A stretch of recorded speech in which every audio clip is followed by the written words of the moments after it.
Hello, everyone, and welcome to a men's Super League preview. Today, we're lucky enough to be sponsored by ISO Basketball, who are Ireland's first basketball brand. So, if you want to check out their products, head over to isobasketball.shop. Lads, how's it going? How is everyone? Good, Adam. How are you? I'm doing well. Yeah, doing well. Long summer. First question I have for you is: season ends, how long do you take off? Like, is it like a month? Is this you don't want to look at a basketball gym for a while? Danny, how long you taking off?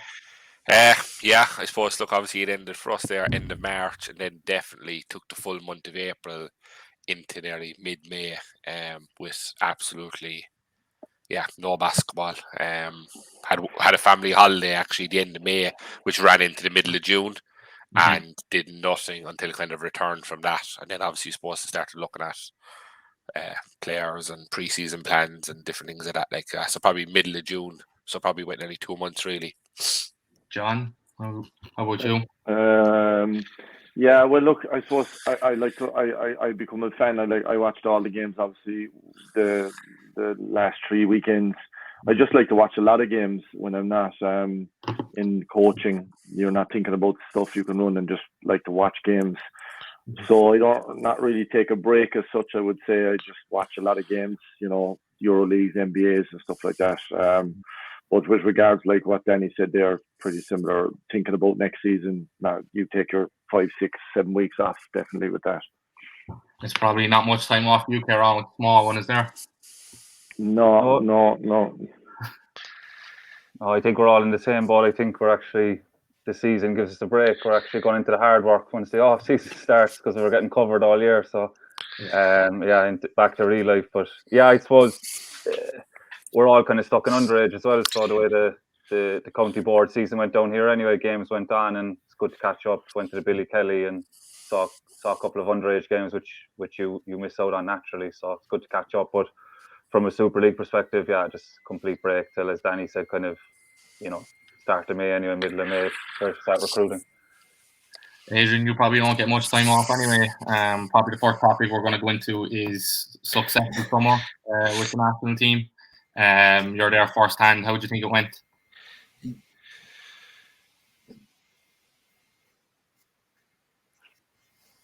I suppose you have to be pretty happy with it overall. 2-2 is a pretty good effort considering where we've come from. But that being said, probably disappointed with the game at home against Croatia. We certainly played much better than we did in the first game, and to lose by 30, whatever we did in the end, was disappointing. We felt we should have been a lot closer to them. The first game, our preparation just wasn't where we needed it to be, and it wasn't for the lack of trying on our part. Croatia had a 15-day training camp. We played Switzerland a couple of times, and they were in Greece for 10 days. So just that was, we really need to be better prepared than those nations rather than not as well prepared. If you're going to try and compete against teams with more talents, we got to be better than some of our individual parts. So, I think we're encouraged, but I think it would be silly to sit here and say, everything's rosy in the garden. And, we did well. We got 2 wins. Luxembourg are a good team. And I think probably for TV and everything, it was probably great that it ended up in a thrilling finish, given the fact that the other 3 games were kind of one-sided in either direction. But it was great for TV. And the fans in the arena were absolutely terrific. I think they certainly enjoyed the experience. I was up at the Luxembourg game, and normally for you're there when the arena's full, it's a cup final, so it's half the arena is Tralee, half the arena is Ballincollig. But it was kind of fascinating being there and just the whole arena screaming their head off, going for one team, and just realizing how loud it can actually get. I thought that was kind of one of the coolest things about the weekend. But just to go back to sure. what's next now, where are we in terms of qualifiers and things like that? Well, in terms of the senior team, I mean, it's our understanding is that Mark Keenan's kind of official term is up. So I mean,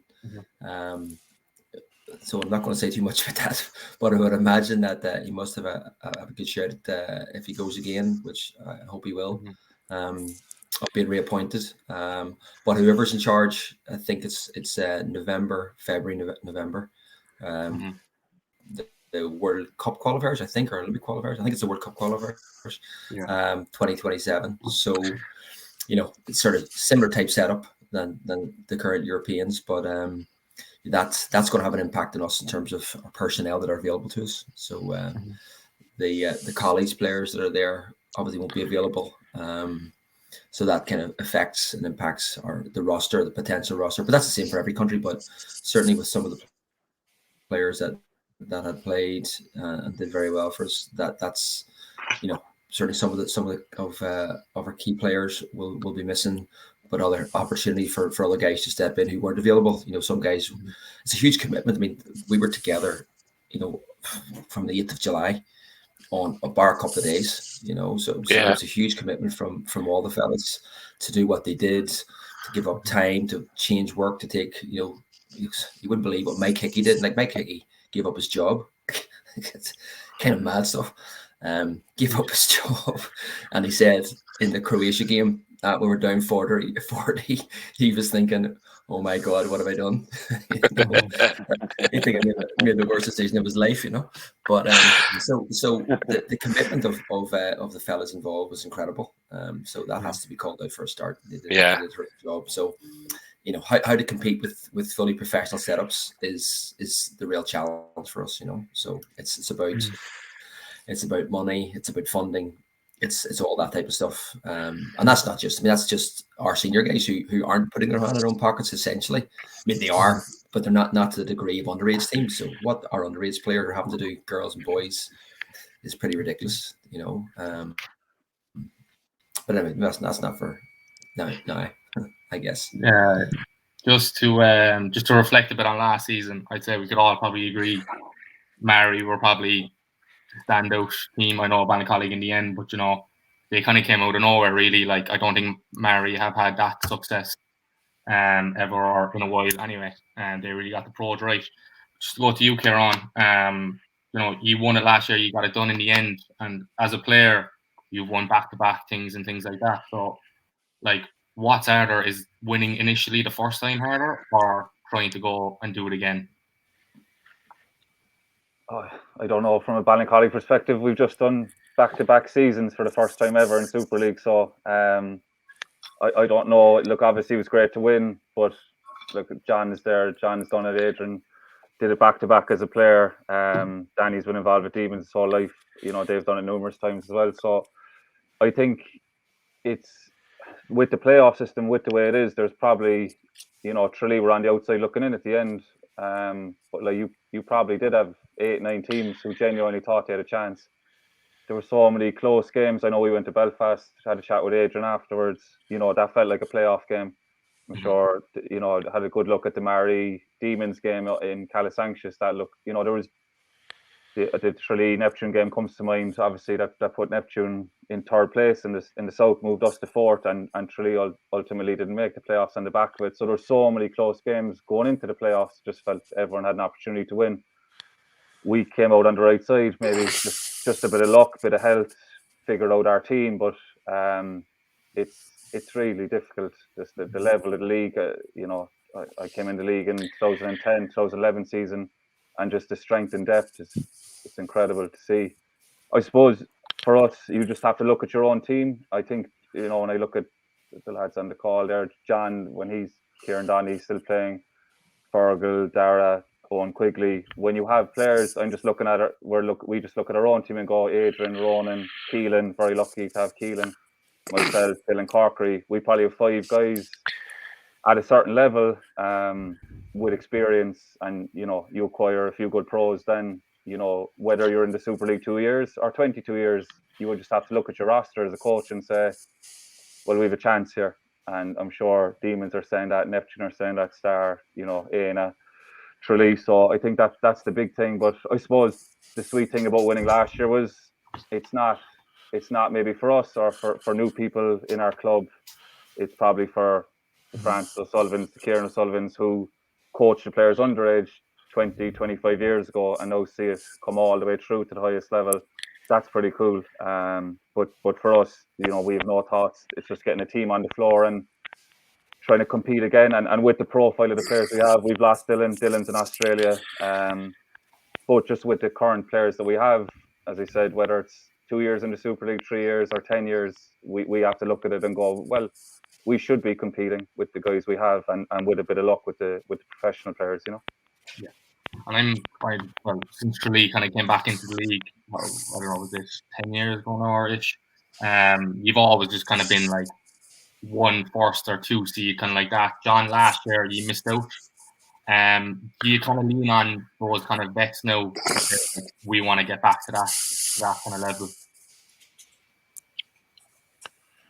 Yeah, look, I think everyone starts out at the start of the year, and the only goal is to win something and get into the playoffs, and try and make sure at the end of it, like Ciaran said there, that the club is in good shape, that it can continue year after year. And I suppose with us, our primary goal when we first came back into the league was to make sure we didn't end up like other teams that came from Tralee before that didn't have the right structures, and inevitably was pumped in, and inevitably the players weren't developed or weren't feeding into the system underage, and then it fell down and it was gone for 10 years before we came back. I think it was 6 or 7 years ago. So our 2 goals always are to be competitive and to win, and then underneath it to try and continue to develop the underage and give them chances to play at Super League levels, so that we're there or thereabouts, because putting everything into one season just to win, and then not being there 2 years later is a failure in my book anyway. So we're very, very aware of that, and we're very grateful to the clubs, Brendan's and Tralee Magic, for the work that they do underage. And look, we just seem to have players coming through, younger players that need a chance, Stephen Bowler, Stephen Scholes, these guys who probably weren't Irish internationals at their age, but they're definitely showing that they can compete and compete at this level. So, that's our primary goal. Obviously, we were annoyed last year we didn't get in, but, reflecting on the season, we probably were just outside the top 4, and that's probably where we ended up. And Jordan made a huge shot at the end to put us out. But look, we weren't happy with some of the games that we lost during the year, down to our own indiscipline and down to our own not being, like Ciaran said there, it's very hard. It's going to be very hard to go back to back, because now everybody's coming after you. And I think we felt that last year, and we struggled a little bit under that. And in all, I think it was fair enough where we finished. Yeah, and we touched on Mary, but I'd say you probably agree, Danny. Like, you were probably touted to be towards the bottom of the league last year. Just looking on paper at the start of the year, just a lot of new faces to the league, including yourself, who's your first year. Yeah. So you came kind of out of nowhere. Mid-season, you probably brought in, I think anyway, one of the best players Americans I've seen in the league anyway. What changes this year? Like, how do you even go about replacing MJ Randolph? Look, I suppose just touching on what you said there, like, yeah, we started off, 0-2. Obviously 2 derby games to start off with, Neptune and Ballincollig, but Neptune game, obviously we lost by a point at that time, but that gave us a bit of confidence, because going into the game there wasn't many people, I suppose, giving us a chance. People had the result written up before the game had even started, and then following on from that, is like, we can kind of compete with these teams. And obviously then, look, with MJ coming in, that definitely was the turning point. One thing, I suppose, what MJ brought was a lot of the guys that were on the team last year had very limited Super League experience, bar obviously like Kyle and Carlton at times, but MJ brought in a serious sense of professionalism, and he came with a purpose, and he came with, I'm here to get better. I'm going to bring these guys along the journey with me, and it's just about us kind of continuing that journey on. When we went to recruit this year, we were trying to, I suppose, follow suit. MJ worked well for us last year. Let's try and bring someone in, a similar caliber, with similar attributes, similar personality, different things like that. Because, for us last year, definitely was, I'm going to talk about the Hannigans there, how well, and obviously James Hannigan being Young Player of the Year, but 3 nights a week, in my opinion, James Hannigan was probably guarding the best player in the league 3 nights a week. And that definitely helped him. So then when it came to the weekend, no matter who he was guarding, it probably was, a slight level down to what he was competing against on the 3 nights previous. So again, look, obviously this year, you know, the Americans, the recruit we're trying to bring in, we're trying to look at what areas we want to continue to do good, what was good about last year, what areas that we feel we can improve on, and try and fix them with the recruitment and trying to go that one step closer, you know. Yeah. And Adrian, you have noisy neighbours now up north, with UJ joining. What does that mean for basketball in Northern Ireland and especially Belfast? That's, you know, from a very selfish point of view, it's great. One less trip, you know, one less trip. It's you know, for anybody outside of Dublin, it's particularly for us, maybe Sligo as well. It's a lot of traveling. So just from our perspective, we kind of falls well for us. An extra home game, and I think last year we were away 4 out of conference, and home 3, so it's flipped. So that's kind of 2 less trips for us this year, which is good. But it's great to see obviously Elks back up again. And I know obviously Ciaran O'Sullivan is going to be a difficult void for them to fill. And I don't know a lot about the roster, to be honest with you, in terms of how they're going to build on what was a brilliant year last year. I mean, they have to be thrilled with the year. And obviously the girls team as well have been promoted and stayed up as well. So they did really, really well. So it's hard to know, you know, how they're going to build on that. But it'll be great. It's been probably 10 years or more since we've had a Belfast derby. So we're certainly looking forward to those this year. Yeah, it's good. Yeah, 100%. And I'll start with you, Adrian. Probably the biggest news in the summer was bringing the introduction of 2 Americans to play at the same time. I think the question is, does this make the teams at the top better, or does it level out the playing field? Well, only time will tell. You know, we don't know yet. I mean, it's a great period of excitement, of a lot of conjecture, who's getting who's going where. So it's a fun time for fans in particular. But I think any team with 2 good Americans will certainly be competitive. I think it'll probably flatten it out a little bit. But again, the teams that invest more and invest well, and you know, Ciaran mentioned it, stay healthy. That's huge. You know, staying healthy towards the end of the year is going to be massive. But I thought Mark Keenan did a great job at Temple Oak last year. I mean, they lost Larkin Murphy for the best part of the season, one of the best players in the league, and had a really, really good season. I know they didn't win as many games as they would like, but you know, that transformed their year. And I think Neil Randolph deserves a special mention, maybe obviously in our conference. So the other guys maybe wouldn't have seen him as much. What Neil did, they talk about MJ's leadership and so on. So in a kind of losing cause, Neil Randolph was terrific for those guys last year. So they did really, really well. So you don't really know how it's going to play out. But if you've got 2 really good Americans, I think a lot of teams will be competitive for sure. Yeah, and I think John, now yourself and Neptune are probably, just off the top of my head, that before the rule came in, kind of always had 2 Americans. How does that affect your approach this year now, like in terms of how do you surround your core with 2 Americans?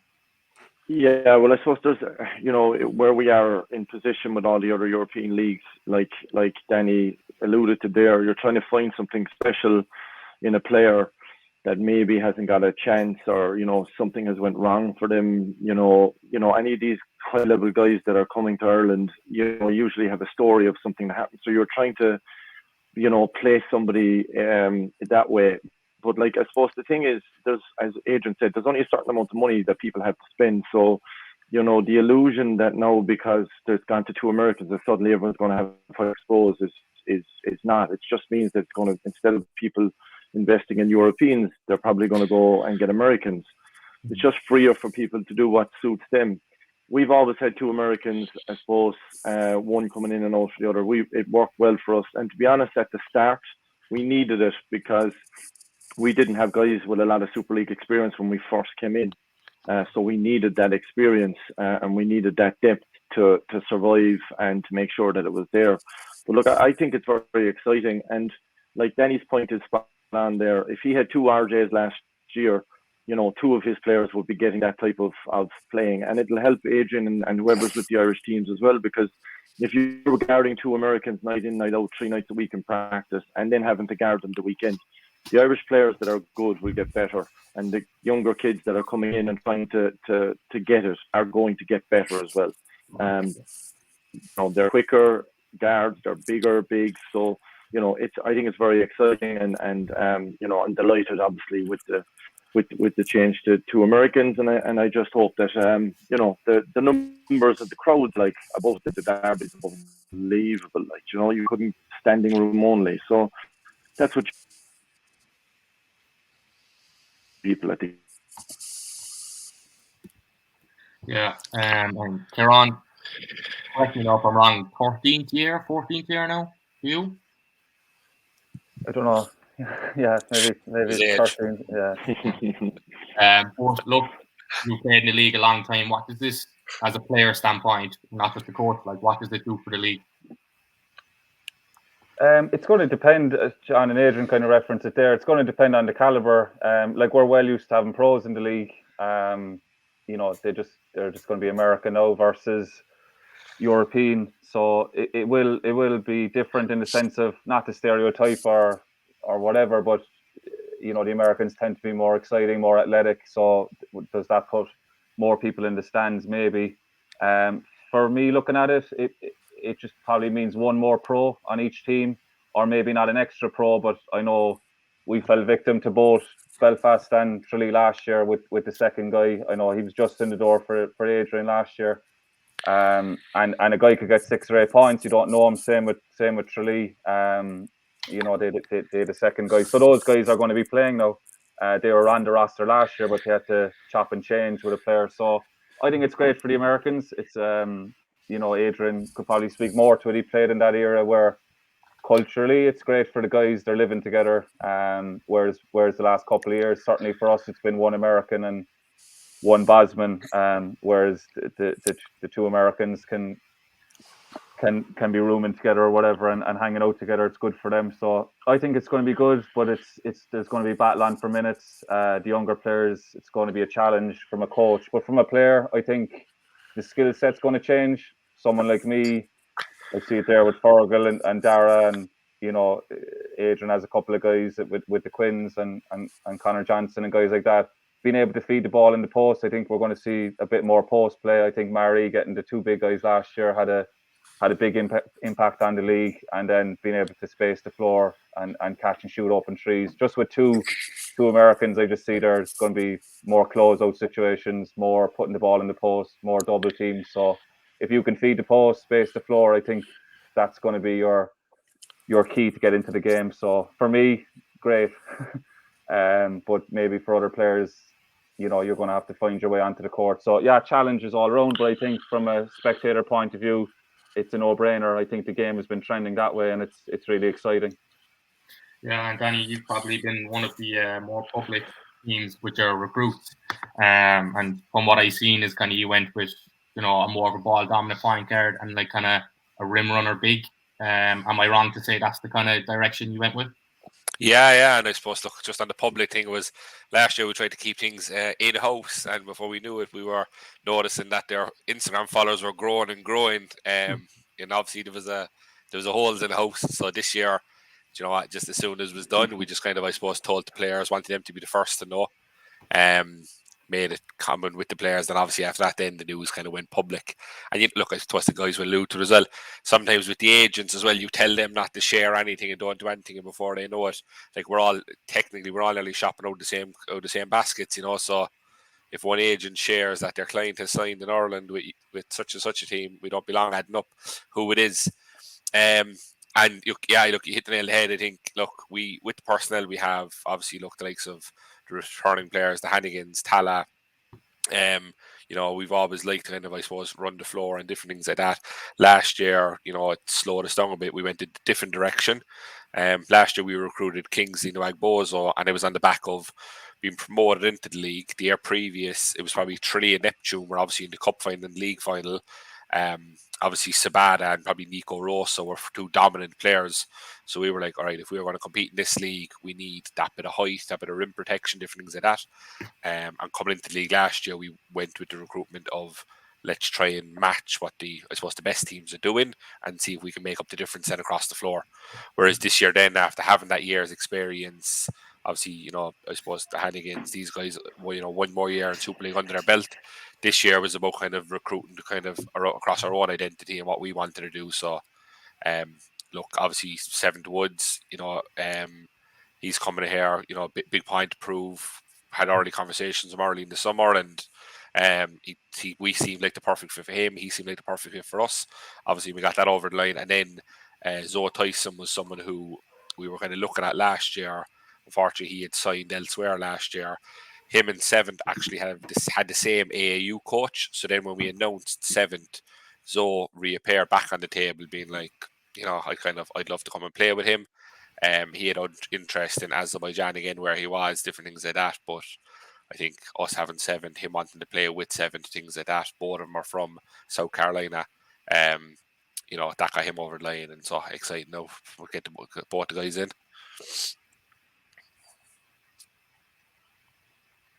Right. And Adrian, I know, to go back to injuries, Aidan, can you give us an update there on Aidan's injury? Is he going to be able to go this year? Ian, we the only guy we're loose from our roster is Irish guy is Connor Johnson, and Connor's going to retire. That's the last I heard anyway. So he's had a great career. So he's been a leader for us. Always felt like we were better with him on the floor. Certainly the year we won it, he was first class. But he was kind of plagued with injury last year. He's got a young family. His third, I think Susie's third on the way. So other than Connor, everybody else is at the minute is good, Yeah. The two Quins. And what does the two of them, like having both the Quins, and they were always kind of young, but I guess they're getting a bit older now. They're more veterans. What does it do having both of them fit? Well, yeah, listen, I've obviously coached Aidan and Connor, Liam Pettigrew, same, for a long time. They're just turned 28, so I think, I understand they've been around a long time, so you can certainly say they're veteran players, but they really should be only entering their prime, So the unfortunate thing for us is that they've never really been healthy together, unfortunately. Yeah. So we're hoping that we can get a run with them. Listen, they're great. They're great lads in particular. They're real driving force behind our team. Just in terms of on the floor, off the floor, the way they connect with the other players, the pros. The whole kind of team bonding stuff, leadership. I mean, they're great to coach, and they're great young fellas as well. So no, we're lucky to have them. Yeah, and there's been definitely a few Irish additions. Probably the biggest ones are probably down in Tralee. John, and I kind of have it there in my notes. It's kind of like full circle for Tralee basketball. It's starting to come around now. Ryan, Rap, Keane. If I'm not wrong, you can correct me. Will be suiting up for you guys next year. What does that mean for Tralee Warriors? Well, look, it's the people that come to watch the games in every club, they come to watch the local guys as much as they come to watch the Americans. Probably just a different motive behind it. So we lost in the buzzer to an American team, as I said beforehand, and we had like 400 people in the hall on Sunday night at 7:00. And this is in August in football country, like, as you know. So that just shows that, the fact that these guys have come back and have come home to play basketball, it has created a huge surge in people, coming back to it, and there's great buy-in from people. So, it's brilliant. I think it's brilliant for the underage clubs who've done work with these guys, that they've gone away to America, pro, whatever it is. And now they've come back, and some of those coaches that coached them at 12, 13 and 14 years of age can now come to the game and see them play with Tralee. And that was always, as I said, that was always the goal. That was always the motive. We've had a couple of sessions together now, and, the vibe is good and everybody's happy. But I suppose this time of year, everybody's happy until the games start rolling in, and you suffer 1 or 2 losses down in Tralee. It can be a fairly painful place, I can tell you. But look, it's great. The boys are delighted. We're delighted to have them back, and it's great to be able to provide Super League basketball for Tralee players. Yeah, and Ciaran, you're in the same boat. You added 2 young players to your squad as well. Traditionally, you're probably more of an older squad. What can these 2 lads, Diego and Sean McManus, do for like a team that just won the league? Yeah, well, I suppose we're in we just small bit of transition with Poe, who we're very lucky to acquire. He came during COVID, and you know, he was a little terror for us, you know, and great guy to play with.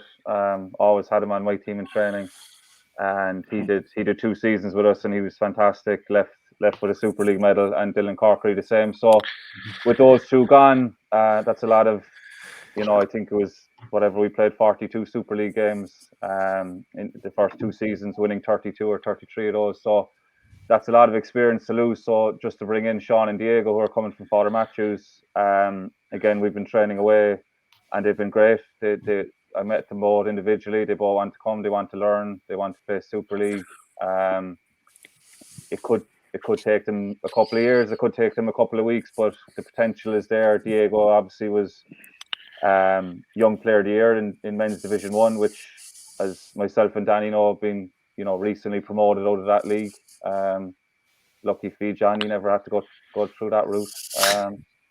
But the Men's Division 1. There was a slight dig here on, was it? That's the first dig of the night, was it? Yeah. That was it, boy. We'll take that. I'll take that one. Go on.